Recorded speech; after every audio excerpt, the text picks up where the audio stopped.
Good afternoon, everyone.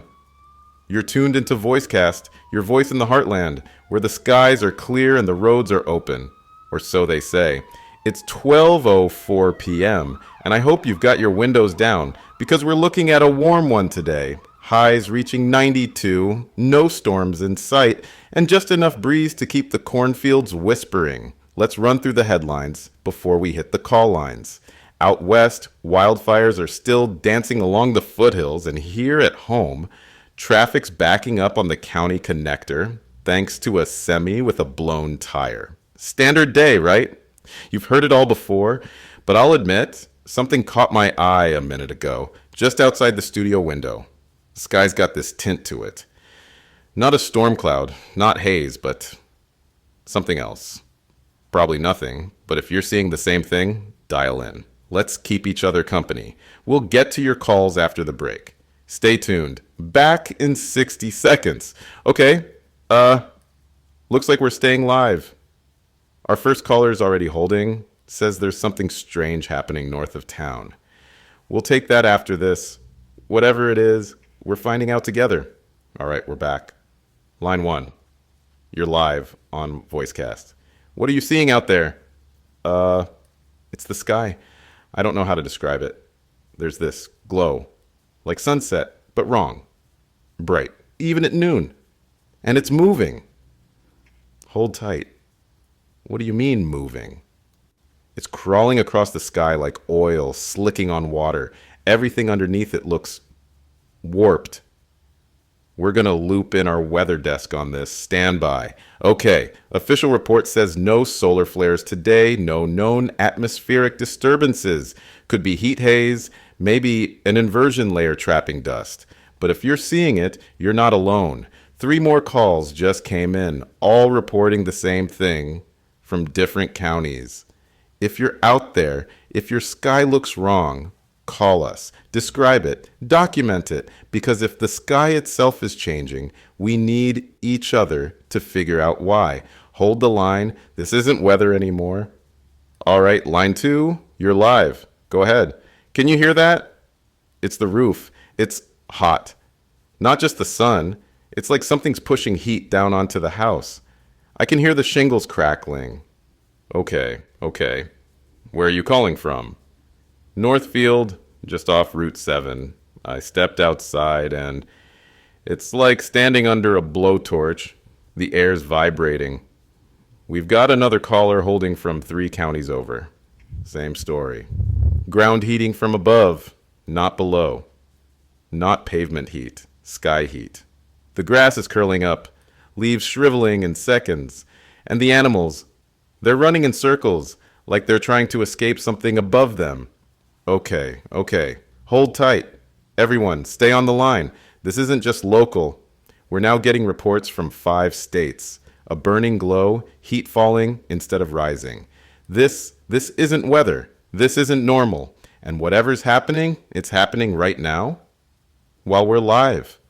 If you're hearing my voice, look up carefully, but don't stare too long. And keep your radios on. Because something's coming down from above, and none of us knows how bad it's going to get. Stay with us. Stay awake. Stay alive. All right, folks.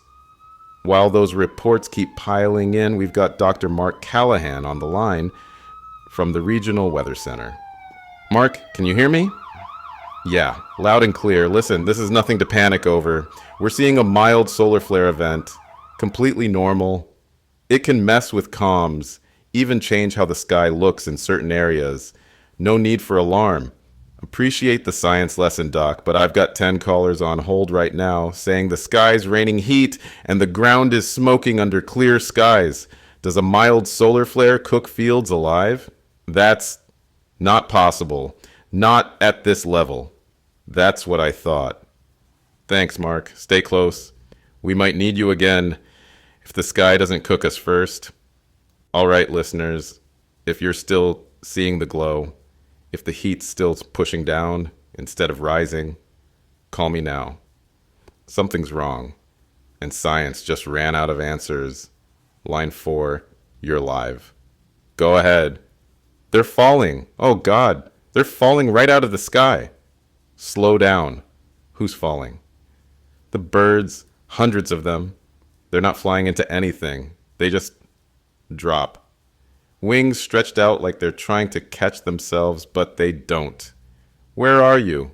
County line near the reservoir. My truck's covered in them. Some are still alive, but their wings are burned. Like they flew through a furnace. Hold tight. I need to check something. This just hit the wire. Emergency weather services reporting similar events across multiple counties. No storms, no lightning, just birds dropping. Wings blistered like they touched the sun itself. If you're hearing this, look up, but carefully. What's happening up there isn't just weather anymore.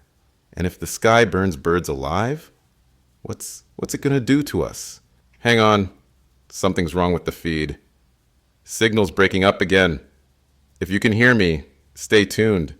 We've been getting interference all day, but this isn't just weak reception. The static itself feels wrong, like there's something inside it pulling the broadcast apart. We're burning. Say that again. Who is this? Where are you calling from? Okay, everyone. We just lost the feed entirely from that region. No name, no location, just that voice. And 2 words. We're burning. I don't know what's happening out there, but if you're hearing me, don't hang up. Don't change the dial. We are going to hold this frequency as long as we can. If the sky wants silence, we're not going to give it what it wants. We interrupt this broadcast with an urgent update. Stay with us because something is wrong and it's getting worse. Emergency alerts are flooding in from multiple agencies. But here's the thing, they don't match. One says it's a solar event, another says chemical leak, and a third just repeats the same 2 words over and over. Stay inside. Stay inside. I've been doing this job for almost 20 years, and I've never seen emergency systems contradict each other like this. The National Weather Service says clear skies, but local dispatch is reporting unexplained ground fires. FEMA advises calm evacuation, while Homeland Security says lock your doors and don't look up. I'm not here to scare you, but when the system can't even lie consistently, something is deeply, dangerously wrong.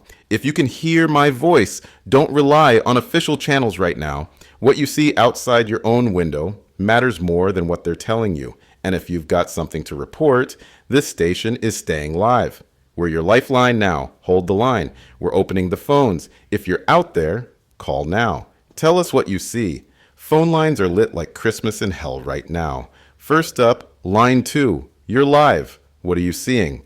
The road's melting. The asphalt's soft under my tires, like I'm driving on half-cooled lava. Stay with me. Where? Route 18 outside of Oak Ridge. The sky's flickering, and there's shadows moving inside the glow. I swear they're moving. Line 5, go ahead. It's the airport. Planes aren't landing. They're circling. Pilots are saying their instruments are cutting out midair. The tower just told them to hold position, but for what? Line 7. Speak. I looked up. I wasn't supposed to, but I did. And the sky's not just burning. It's bending. Like something's leaning against it from the other side. Hold on. What do you mean by that? It's like something huge pressed its face against a window. Only the window is the sky itself. We need every voice, every witness. If you're seeing it, you're part of this now. Don't hang up. Don't turn away, because the sky isn't just burning. It's watching. Okay, while the calls keep rolling in, we've got an official statement from the Department of Emergency Services. I'm going to read this exactly as it was sent to us because you need to hear this for yourself. The atmospheric disturbance currently visible across multiple states is a temporary optical phenomenon caused by high-altitude weather inversions interacting with electromagnetic anomalies from solar activity. There is no cause for alarm. Citizens are advised to remain indoors until further notice. Please limit non-essential travel. Emergency services are operational, and there is no ongoing threat to public safety. That's the whole statement. No questions allowed. No follow-ups. Just that. pre-recorded and pushed to every station at once. I don't know about you, but I've read disaster scripts before. And that's a cover story written weeks ago, slapped over something no one knows how to explain. Here's my advice. Trust your own fear more than you trust that statement. If the sky burns above your house, if the air feels wrong in your lungs, if the ground scorches under your feet, believe what you feel, not what they say. Stay tuned. We're not done yet. We're staying live, and you need to hear this, because whatever's happening, it's wider than we thought. We've just lost contact with 3 sister stations. Not just bad reception, total blackout. Satellite feeds to those areas cut all at once, like someone flipped a switch. We're getting off-air reports from emergency responders across state lines. Whole towns going dark, phones dead, power grids collapsing without warning. One report says a town disappeared off the map entirely. Not evacuated, not burned, just gone, as if it was erased from existence. That's not all. We scanned foreign broadcasts to see how far this spreads. What we found? Silence. Transmissions from Europe, Asia, South America, cut off mid-sentence, all within the last hour. Some call it coincidence. I call it coordination.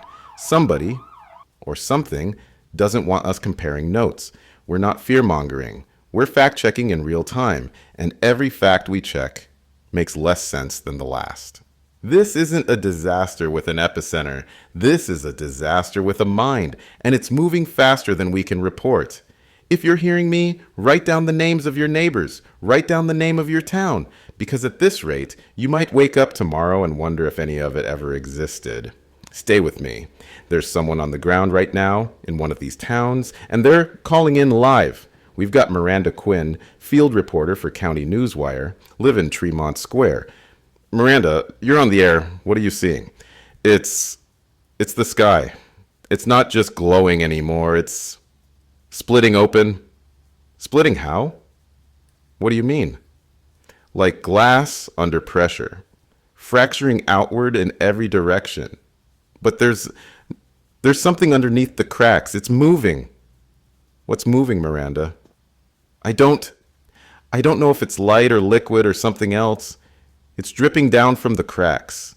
But it's not rain and it's not fire. It's changing whatever it touches. Changing how? Miranda? It's falling on the memorial statue, the stone. It's not melting. It's reforming.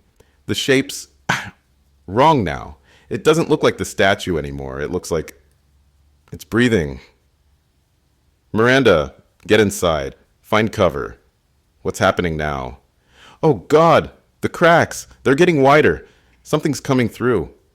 Her voice cuts off, swallowed by a sharp burst of static. The line goes dead. This is what we're up against, folks. Not fire, not weather. Something reaching through our sky, and whatever it touches, it doesn't leave unchanged. Miranda is gone. So are 3 other stations, 2 satellite feeds, and half the world's voice. If you're still hearing this, you are one of the lucky ones. But luck means nothing tonight, because the sky isn't following rules. It's not moving like a storm, not spreading like fire. There's no pattern, no forecast, no shelter. The sky isn't attacking what's below. It's picking, like fingers dragging across a map, choosing one town, then skipping the next. It doesn't burn the land because it has to. It burns because it wants to. If you're still hearing me, remember this. You can't run from the sky. You can't hide from the sky. All you can do is hope tonight it chooses someone else. Stay tuned.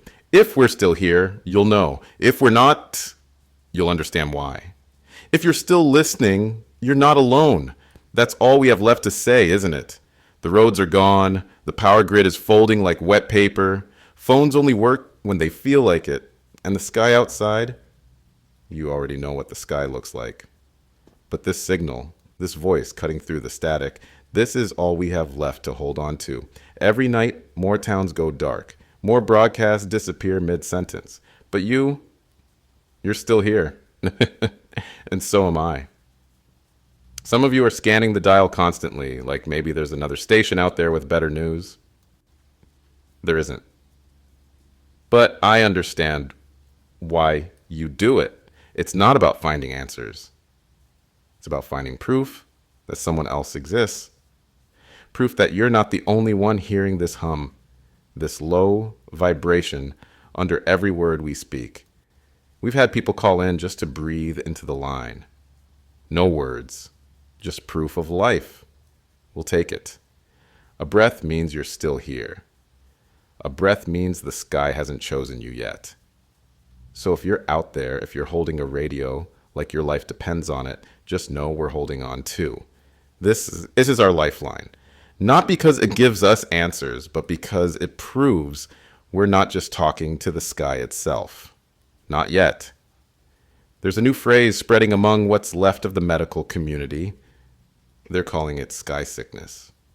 It starts with curiosity. That need to understand what's happening up there.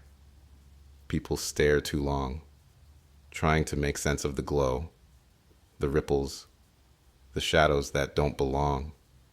But the longer you look, the harder it gets to look away. People lose time. Hours gone in what feels like minutes. They stop answering phones. They stop eating. They just watch.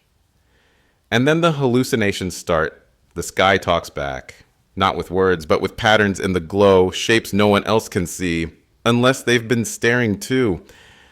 We had a doctor call in last night, voice shaking. He said sky sickness rewires you. It makes you think the sky is trying to communicate, like a signal beamed directly into your skull. And once you think you've heard something, you can't unhear it. Here's the warning from someone who knows.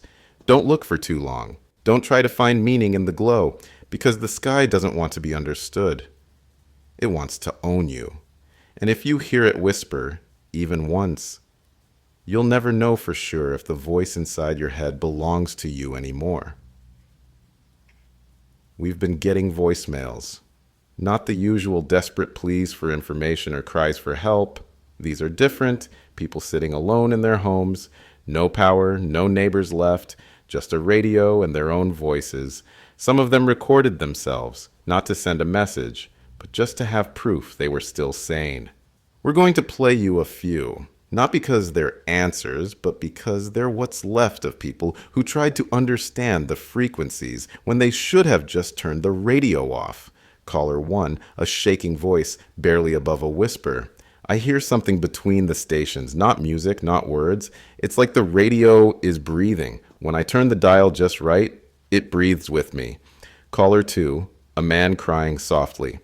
I don't think it's outside anymore. I think the signal got into my house. When the static peaks, my furniture creaks, like it's answering back. Caller 3. Silence for the first 10 seconds. Then this.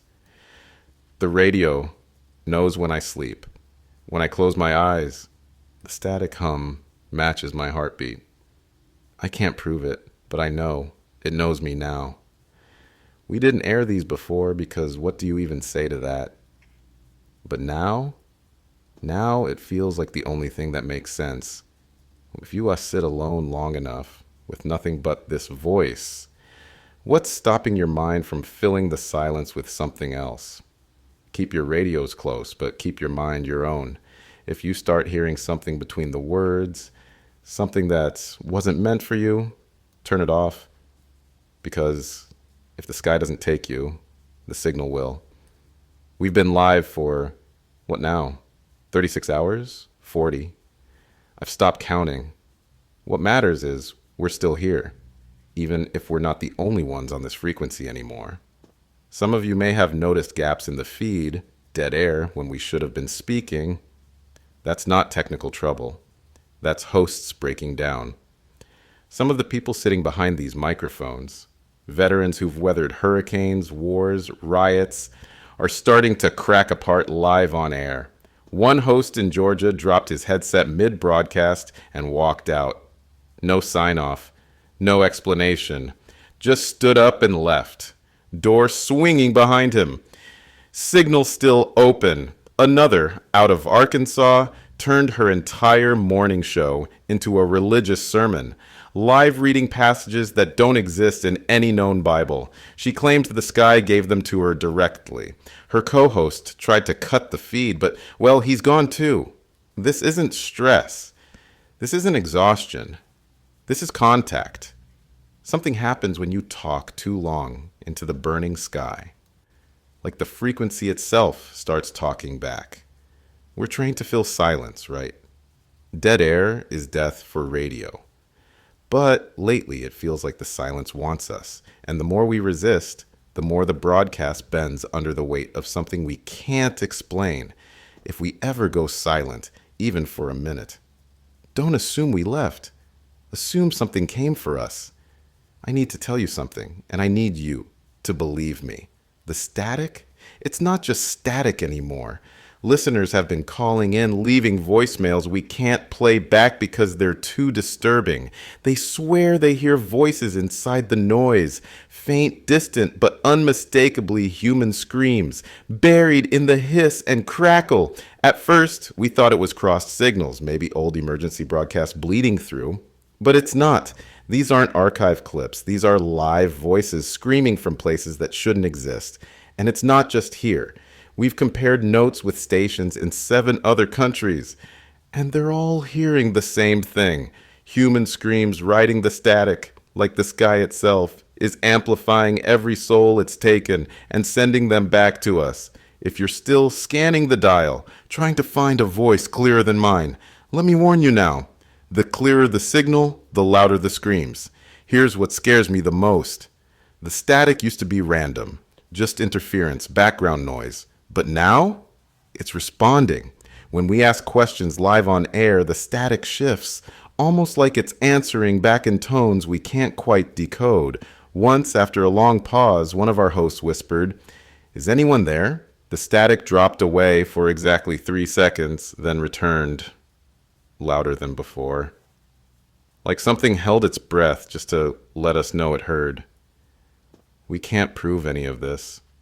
And maybe you think we're just tired. But if you've been listening as long as we have, you know the truth already. The sky doesn't just burn, it listens. And the longer we talk, the more it learns to talk back. Some of us are listening too closely now. And I'm starting to think the sky knows our names. We've been waiting for it, the official response. The government finally spoke a few minutes ago, and I'm going to read the statement exactly as it was sent to us. No edits, no commentary, just the words.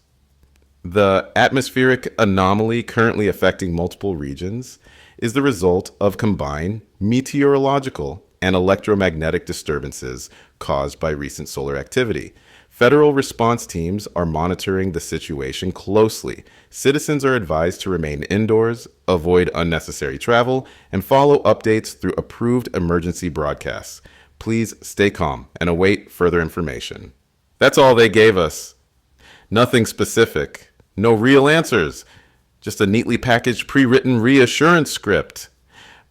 The kind of thing that could have been drafted years ago, just waiting for the right crisis to copy-paste it into.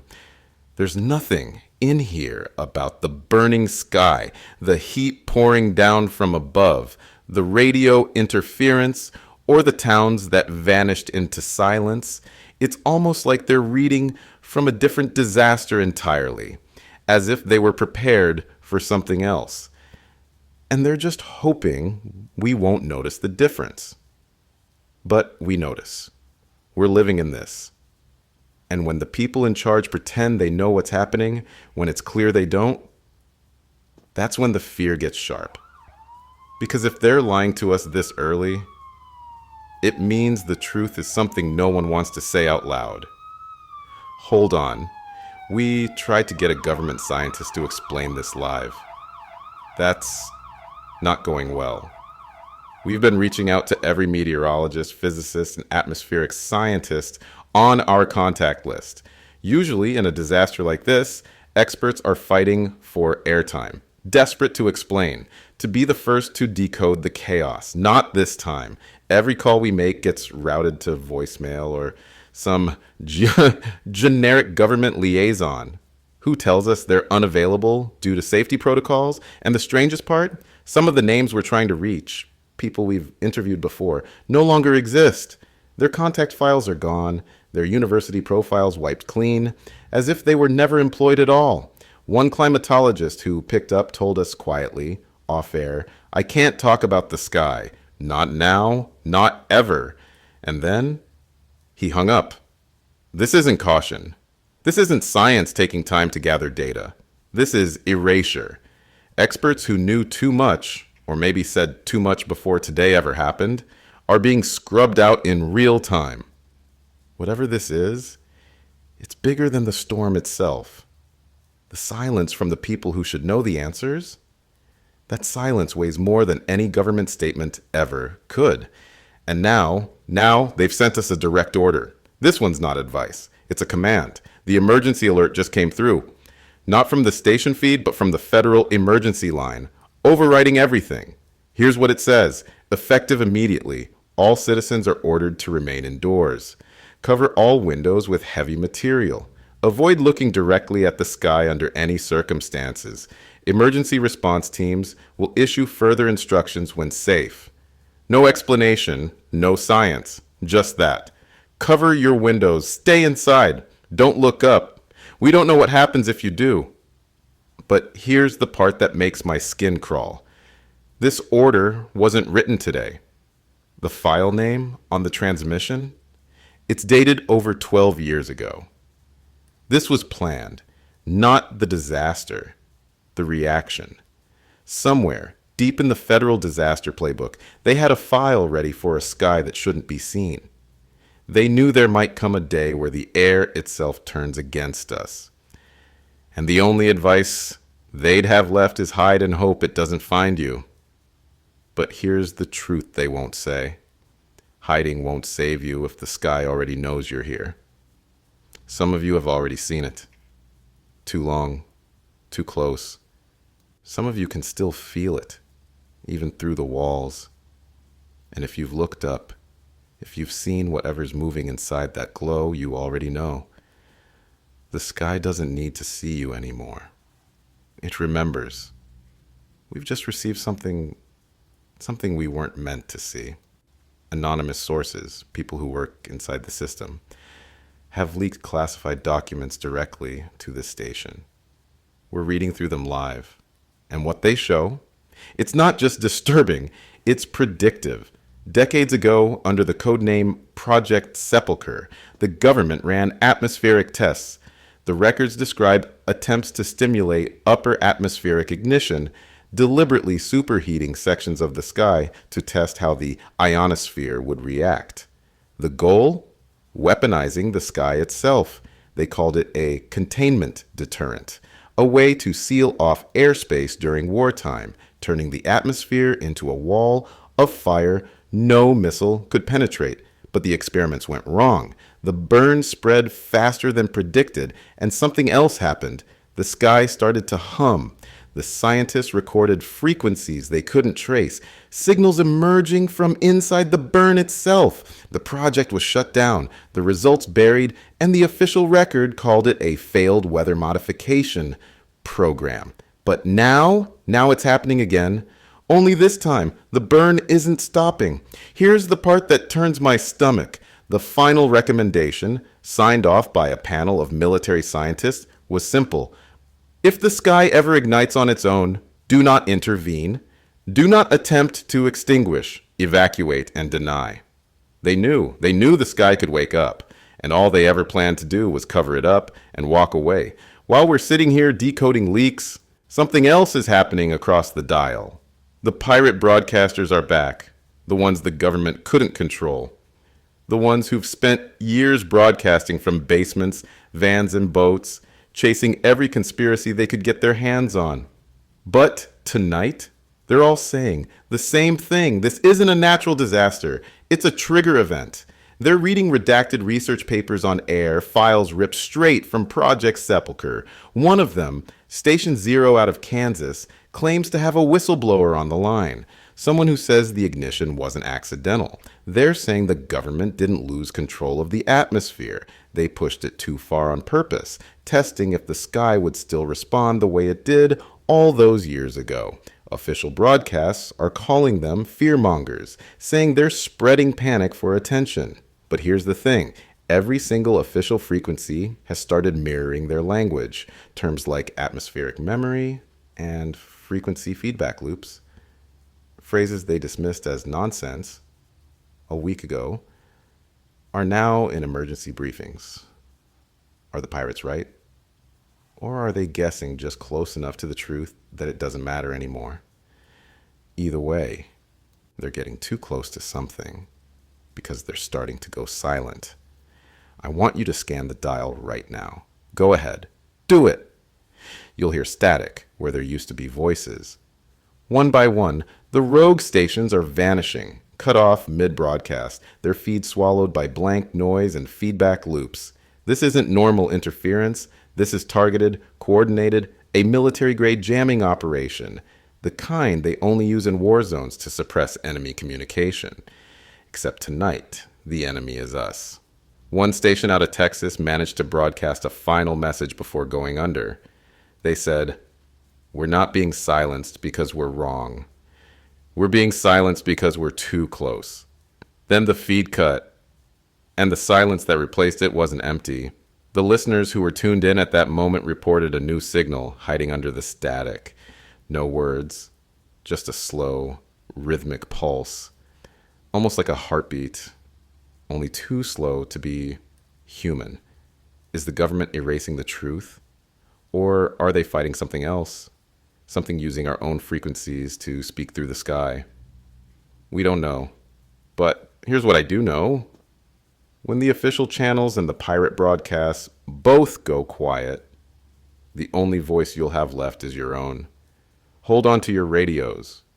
Hold on to yourselves, because the silence isn't empty anymore. We've got Dr. Avery Malone from the National Atmospheric Research Group on the line, and I'll be honest, I'm not expecting miracles here, but we need someone, anyone, to help us make sense of this. Dr. Malone, can you hear me? Yes, I'm here. What's happening? What are we looking at? Well, based on preliminary data, this could be a highly localized atmospheric inversion event, combined with residual electromagnetic pulses from recent solar activity. This might create the kind of thermal distortion you're describing. Thermal distortion? Dr. Malone, I have callers reporting birds falling out of the sky mid-flight with scorched feathers. I have truckers watching the asphalt melt beneath their tires. This isn't heat haze. This is something else. Well, the data is still coming in, and it's important not to jump to conclusions. Jump to conclusions? I've got live reports from 5 states, and every one of them says the same thing. Heat from above, glowing sky, and now we're getting unconfirmed reports of chemical burns from people who were outside too long. Dr. Malone, do you believe this is natural? I don't know. And that's the first honest thing anyone's said all day. Folks, I hope you heard that. Because the people we trust to understand the sky are staring at the same nightmare we are. And they're just as blind. We'll be back with more if anyone still wants to talk. We've been pulling every official theory we can find, and I mean everyone. So far, here's the menu of explanations they've tried feeding us. Solar flares, atmospheric ignition, industrial leaks, chemical trails, accidental military exercises. The thing is, none of them fit. Solar flares don't target individual counties. Chemical trails don't glow in synchronized waves. And atmospheric ignition, that's a theory they buried in the 1970s after a test fire got too close to a classified installation. In Alaska, we spoke to an independent climate researcher, someone not tied to government contracts, and he said something that stopped me cold. He said, this doesn't act like weather at all. This acts like something alive, like the sky itself is choosing where to burn. That's not science. That's something else. And then there's the pattern. We plotted every confirmed burn zone, every heat spike, every disappearance. They don't form a storm track or a pressure system. They form a sequence, a shape too deliberate to be chance. You can call it science gone wrong. You can call it a freak confluence of events. But when the pattern itself spells something, when every place the sky chooses has a history no one wants to talk about, that's not an accident. That's a message. And the scariest part? It's not the first time we've been warned. We've been inundated with calls, not just from experts, but from historians, archivists, even amateur codebreakers, people who've spent their lives digging into the forgotten edges of history. What they're telling us, this isn't new. The sky has burned before. One archivist read us a fragment from a 12th century religious text describing a day when the air would catch fire and spill its secrets into the earth below. Another caller sent us a redacted Cold War document describing a failed weapons test in 1959 where the sky above a remote Pacific island glowed red for 3 days, and every transmission from that island afterward included voices speaking languages that didn't exist. We even got a clip from a 1976 pirate broadcast, an emergency transmission from a shortwave operator who claimed the sky split open over a desert testing site. His final words? They opened something they can't close. Each story was dismissed at the time. Hoaxes, hysteria, religious paranoia. But now they line up too perfectly. If this has happened before, and if every record of it was buried, then the question isn't just what's happening, it's why they didn't warn us the last time. And if the sky's been waiting this long to speak again, what's different now? We're going to keep digging. Stay tuned, stay inside, and don't look up. I don't know how to say this without sounding crazy, but we're not the only ones broadcasting right now. A group calling themselves the Frequencies of Fate has been transmitting on shortwave for the last 3 weeks.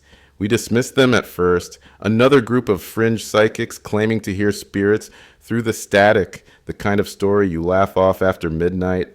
But here's the thing, they predicted the burn zones, not vague guesses, not something's coming. Nonsense. They gave coordinates, street names, even timestamps for when the sky would open up over certain towns. They were right 7 times in a row. They claim the burning air itself speaks to them, like the fire carries messages, fragments of something trying to be heard through every tower, every antenna. They say the sky's been speaking for years, but no one tuned in closely enough to hear it. Until now, we reached out to one of their voices, an elderly man who calls himself Brother Aaron. His words, "The sky doesn't hate us, the sky remembers us."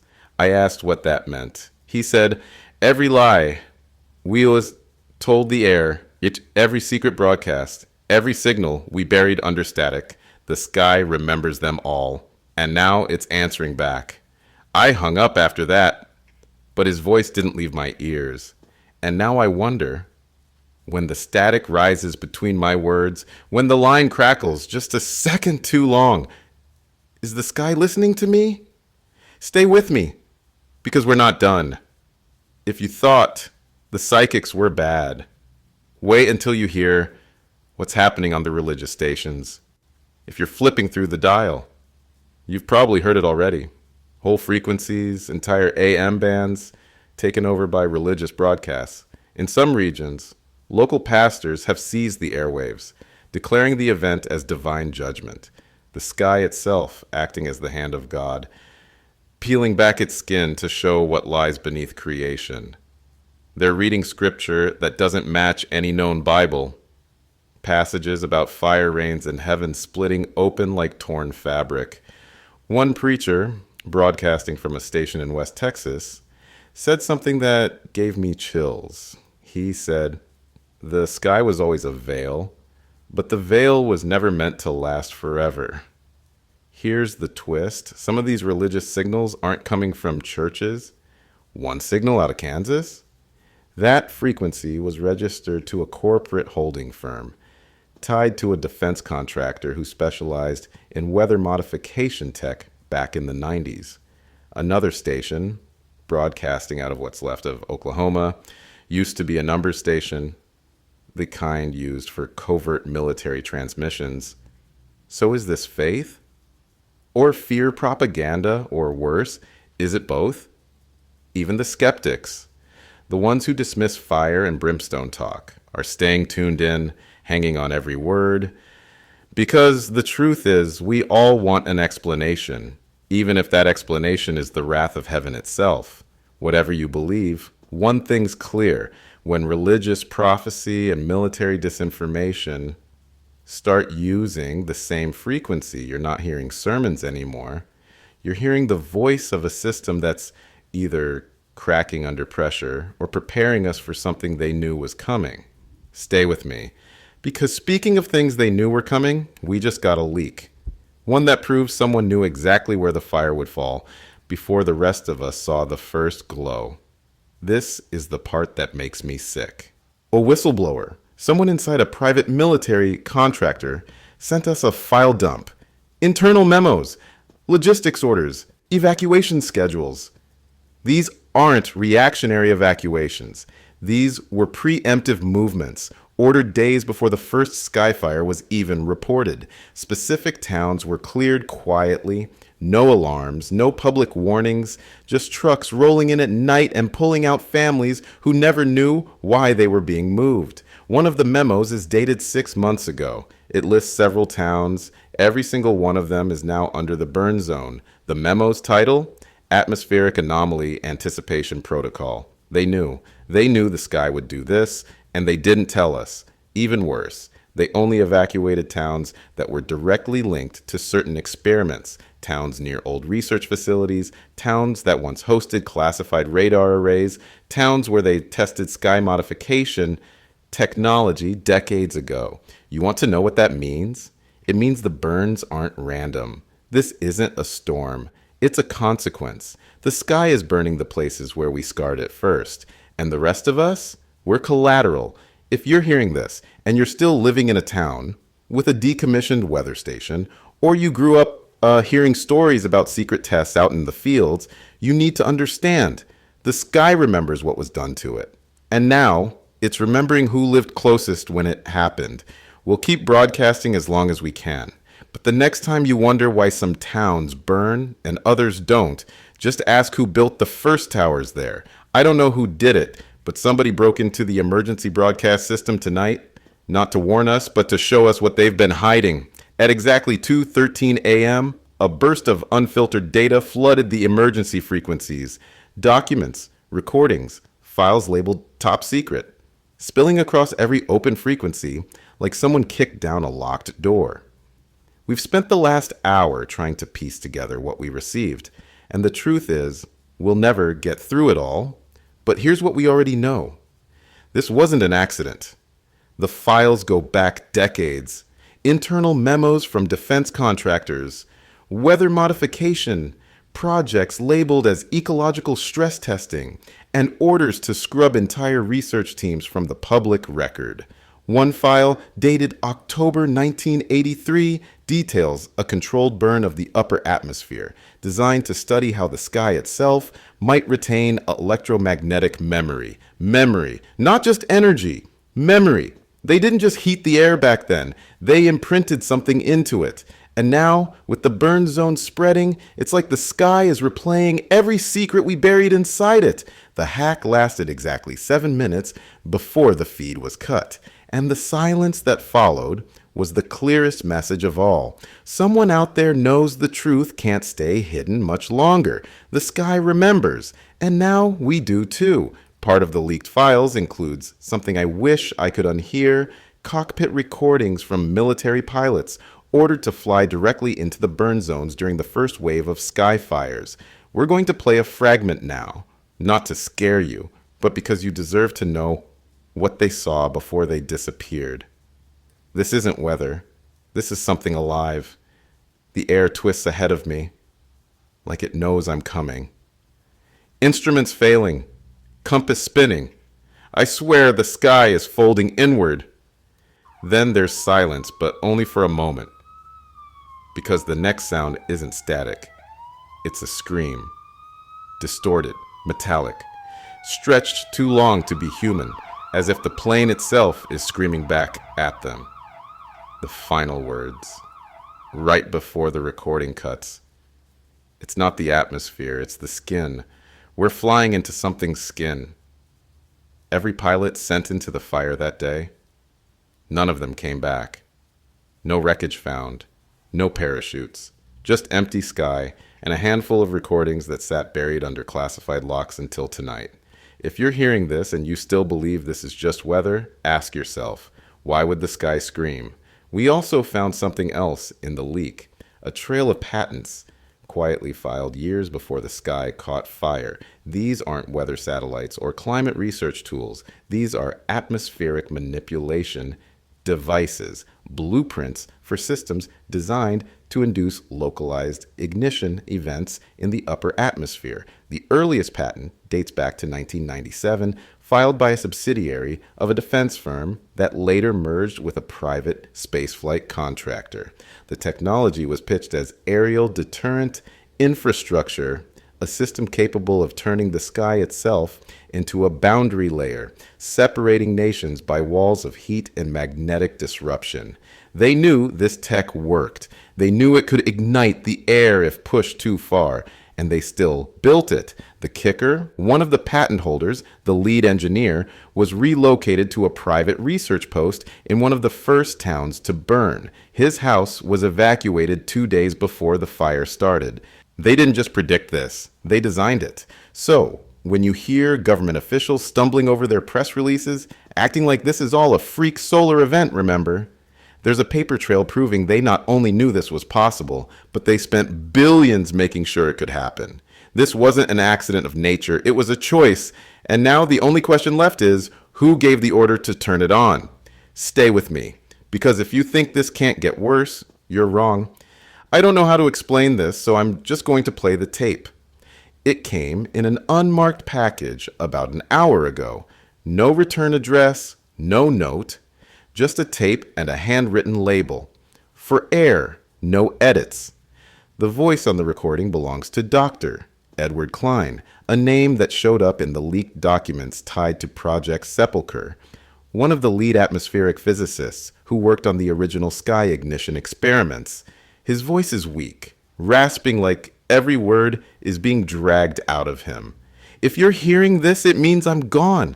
I've spent 40 years lying about what we did, but now, there's no one left to lie to. There's a pause, and then this. We didn't open something above us. We opened something inside. The atmosphere isn't a barrier. It's a membrane, a thin layer stretched over something older than the sky itself. Something that remembers what came before weather, before light, before even time. We didn't set the air on fire, we peeled back its skin. If you think the sky is burning, you're wrong. It's shedding. The sky is dying the way a snake dies, by revealing what was underneath. The tape cuts off with 3 words whispered so softly, we had to boost the audio just to catch them. We deserve this. I need you to understand something. This isn't weather gone wrong, or some experimental technology spinning out of control. This is bigger than science, bigger than government. The sky isn't burning, it's peeling. Every color we've ever seen in the sky, blue, gray, gold, even the night itself, they were never real. They were the outer skin of something older, something that's been wrapped around us like gauze over a wound.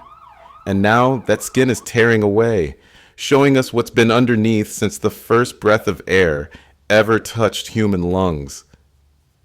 That glow, that heat, it's not fire, it's exposure. We are seeing the raw, naked surface of reality, and it's not meant for us.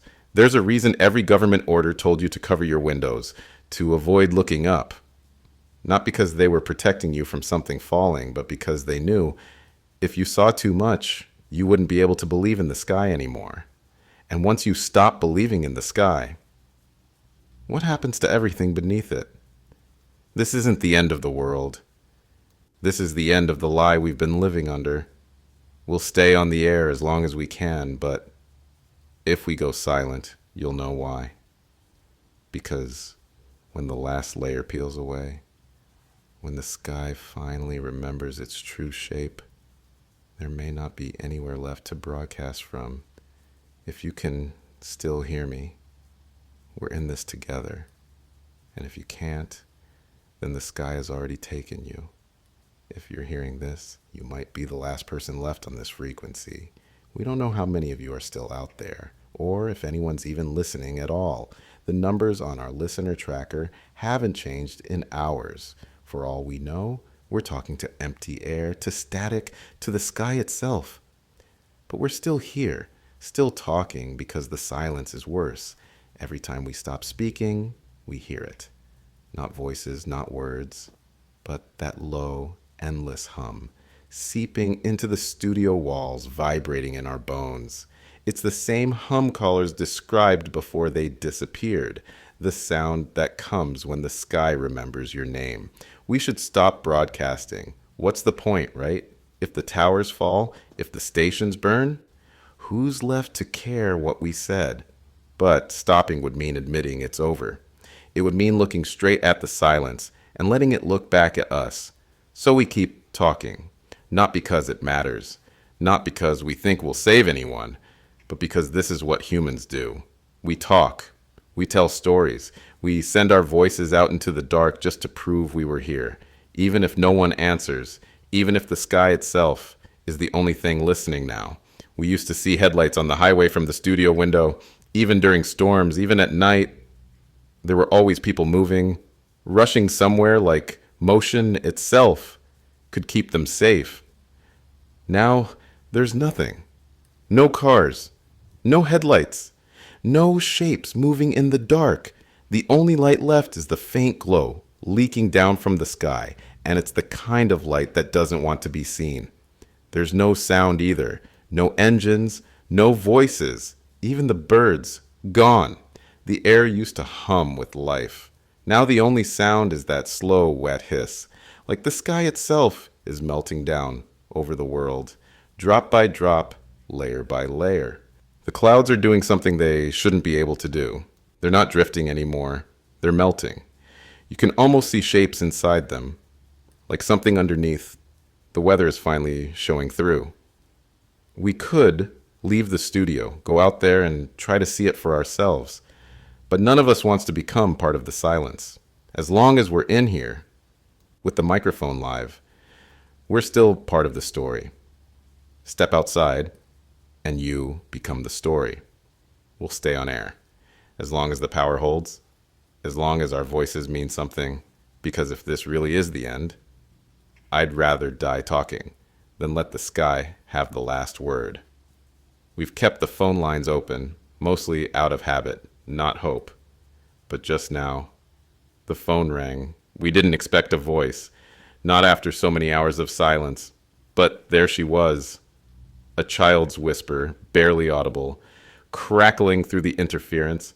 She said her name was Lena, and she's hiding under a kitchen table somewhere in Oklahoma. The window shattered hours ago, but her parents told her not to look outside. They told her to stay low, stay quiet. And no matter what she heard, don't open the door. But children, they peek. She saw the sky. And what she described, she said there's fire above her house, but the fire isn't burning down. It's crawling sideways, sliding across the air like it's looking for something. She said the fire has shapes inside it, like fingers pressed against glass from the other side, moving too fast and too smooth to be human. She said the shapes don't have faces, just mouths, open but never closing, like they're trying to swallow the sky itself. We asked if she could still hear her parents. She said no. We asked if she was alone. She said no again. "There's a man in the fire," she whispered. "He's waving at me." Then the line cut out, not static, not a dropped call, just silence, like someone reached inside the phone and snapped the wire between us. If you're still listening and you've seen the shapes too, I need you to understand. They're not in the fire. They've always been there. We just couldn't see through the sky until now. While we were still processing Lena's call, another message came through. This time from a retired atmospheric physicist. His name doesn't matter. He doesn't expect to survive the night. But his theory does. He believes the sky itself has become sentient. Not because of what we did tonight, but because of everything we've ever done. Every broadcast, every explosion, every experiment. We've been writing in the air for centuries, carving our secrets into the sky with radio waves and fire. He says the atmosphere is more than air. It's a memory field, a living archive. And now, after centuries of absorbing us, it's not just reflecting back our signals, it's reacting to our sins. He called it atmospheric sentience through accumulated frequency imprint. But what it really means is this. Every war broadcast, every emergency signal, every lie, every cry for help. The sky remembers all of it. And now that the membrane is peeling back, now that we can see what's been hiding inside, it remembers us too. He said something I can't stop thinking about. The sky isn't punishing us. It's just showing us what we already are. And maybe that's the most terrifying truth of all. Because when the sky burns through its last layer, when the atmosphere finally unfolds completely, all that's left will be the memory of everything we ever said, did, and feared, staring back at us. And if the sky remembers everything, that means it remembers you. I guess there's no point hiding it anymore. We always knew something like this was possible. Not the full truth, not the shapes in the fire or the sky peeling itself apart, but we knew the sky wasn't what we told you it was. There were memos, internal reports, whispers in newsroom meetings when storms acted strange or the auroras drifted too far south. We got warnings from freelance meteorologists who saw patterns they couldn't explain, who begged us to ask harder questions. And every time, we laughed it off. Because fear doesn't sell. Not like comfort does. Not like distraction. Nobody tunes in for the end of the world unless it's packaged between a weather update and a funny viral clip. That's the truth of it. And we buried those reports under stories about celebrity scandals and traffic jams because we thought you'd rather not know. We told ourselves we were protecting you. That was the lie that let us sleep at night. But really, we were protecting ourselves from being the ones who had to say it out loud. That the sky isn't ours, that it never was. Every storm we covered, every disaster, every unexplained atmospheric event, we quietly reworded into technical jargon. It was this, it was always this. And we fed you distraction instead of truth, because truth makes you turn off the radio. We kept you listening, even when it meant lying to your face. And now the sky is screaming everything we buried, and all we can do is sit here, microphones live, confessing to ghosts. So if you're still out there, if there's even one of you left listening, we're sorry. But sorry, won't stop what's coming next. The signal's getting weaker. We can hear it slipping under our words, rising every time we stop for breath. The static isn't just noise anymore, it's the sky talking back. Every time we speak, the static answers, a half second behind us, like it's trying to repeat our words, but can't quite get the shape of human speech right. We're not sure if you can still hear us clearly, or if all you're getting now is fragments, sentences snapping off in the middle, swallowed by that hiss. We're going to keep talking as long as we can, because stopping would mean accepting that the frequency isn't ours anymore. The static grows louder. We're not alone in this room, but the static is louder than all of us. We're not sure if we're even broadcasting anymore or if our voices are just bouncing around inside the transmitter, caught in a loop, repeating into silence. The static grows louder. We used to think silence was the scariest thing. But this is worse. This is the sky learning how to speak through us. The static grows louder. If you can still hear us, know this. We held on as long as we could. We spoke into the dark until the dark spoke back. And if our voices cut out completely, if all you're left with is the hiss, don't turn off your radio, because the sky remembers you too. The static grows louder. If you're still there, we envy you, because that means you're still there. The static grows louder. The static is all that's left now. We've stretched our voices across every second we could steal, but the signal's dying under the weight of it. The air doesn't need us anymore. We held on for as long as we could, not to save you, but so you wouldn't have to be alone in the silence. If you can still hear us, if there's even one heartbeat left under this sky, we envy you, because that means you're still there. The rest of us? We're not sure if we're fading out or if the sky is simply taking us back into itself. Either way, the next voice you hear, it won't be ours. Before this signal dies, there's something you need to understand. The sky doesn't forget. It remembers every word ever spoken into it. Every secret whispered through static. Every warning ignored because we thought the air couldn't hold a grudge. But it does. And now, it's remembering you too. We've spent this broadcast speaking to you, but maybe we were never speaking to you at all. Maybe we've been talking through you, sending the story out like a flare, hoping someone further down the frequency hears it before the sky closes again. If you're still there, if you can still hear us, we need to ask you something.